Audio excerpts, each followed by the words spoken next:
Overnight, we've got this story breaking about Manchester United. Where do you stand on this? There's lots going on, isn't there at the moment? Yeah, big story. I mean, it's the overarching theme really for the past year since the Glazers put the club up for sale, a strategic review, as they also called it. But it's been something that has been in the background the whole while, all throughout the summer transfer window. And yeah, the Mail on Sunday have written a report.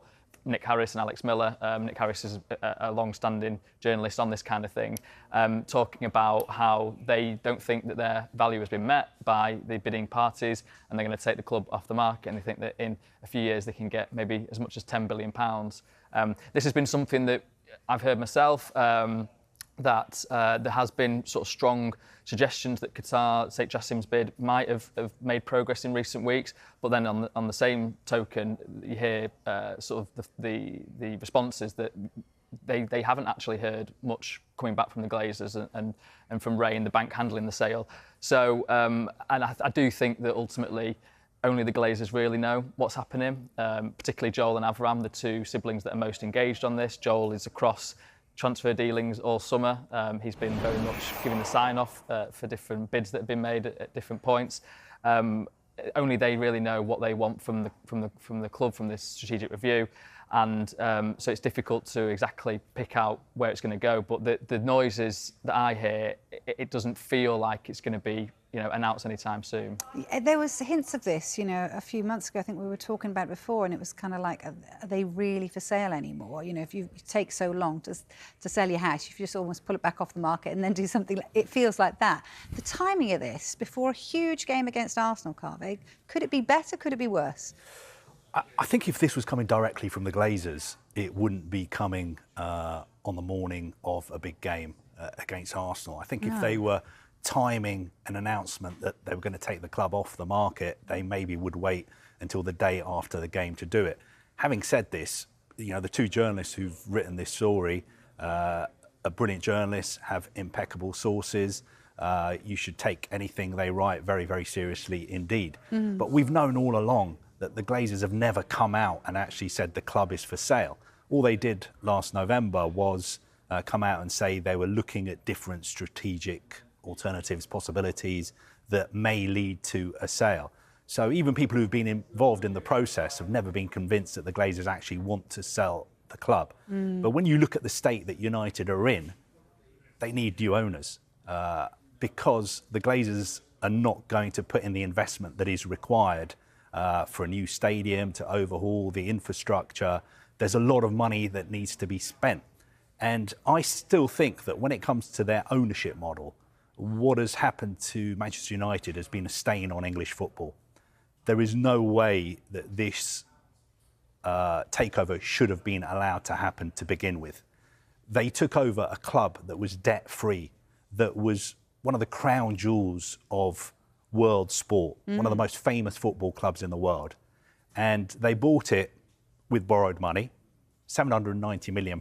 They borrowed £540 million. They only ever put in about £240 million of their own money. And yet now they're saying £5 billion isn't enough. They only ever put in £240 million. And there's talk today that they want £10 billion. Let's face it, they're not that interested in Manchester United. They've never been that interested in the club. Their ownership has cost United, about £1.5 billion? United have become a cash point for bankers, lawyers, hedge funds. And I cannot get my head around the fact that this has been allowed to happen. Which other club in the world would have allowed this to happen? You look at other clubs, PSG, Bayern Munich, Barcelona, Real Madrid. Could this ever have happened there? Impossible. And what we've seen with ownership models of clubs, in the past couple of decades is people putting money into clubs. You've got states, you've got investors putting billions of pounds into clubs, and yet you've got a situation at United where money's being taken out of the club. So, in a way, it's actually been good for English football because it's levelled the playing field, because it's held United back. But, I would just make one final point is, imagine if you had two hotels in central London and the owners of one hotel invested £2 billion in that hotel. making it the best hotel in the world and buying other hotels around the world and having a group of hotels.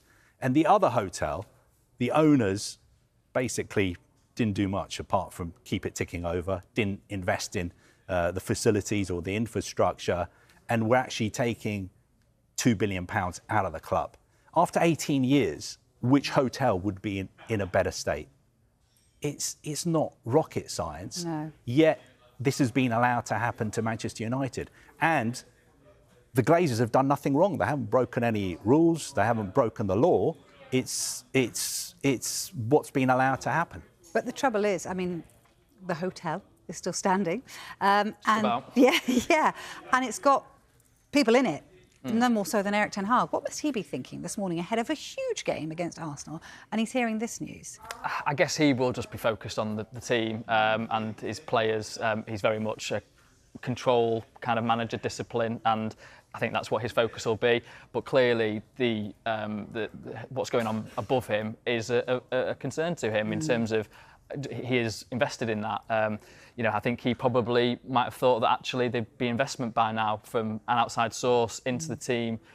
When he was, first told about this, that's what he spoke about. That his information, from the chief executive Richard Arnold, was that there would be, positive news at the end of all this. And we're here now still, as you talk about transfer deadline day. Sofiane Amrabat coming in, and they had to really squeeze that one and wait for the Dean Henderson money to come in from Crystal Palace before they could actually make that signing because of financial fair play, because they've really badly spent money in the recruitment department previously. And to Kaveh's point, you, as an owner, you are actually allowed to put money in that helps FFP. They could put £90 million in per year, and that kind of goes towards the balance sheet on that one. So theoretically, they could put money in, but as he touched on, the Glazers never have. No. So I think Erik ten Hag would, I'm sure he would love an ownership model that actually, sustained the club, and the sporting imperative was there at the top of the club. There have been some tweaks that they've done this season in terms of the new player lounge that they've got at Old Trafford. I think that's helped what Erik ten Hag wants to get from his team. Being able to have players in a controlled environment before the game. But generally, to Kaveh's point again, the stadium is the huge, big thing that really they need massive money. This is what kicked it all off. They need massive money to make it into a real place where people can come and enjoy themselves to the maximum, because it's a really great stadium, Old Trafford, but it's not been renovated since the Glazers took charge. Yeah. So yeah, and that all feeds into the kind of atmosphere around the place.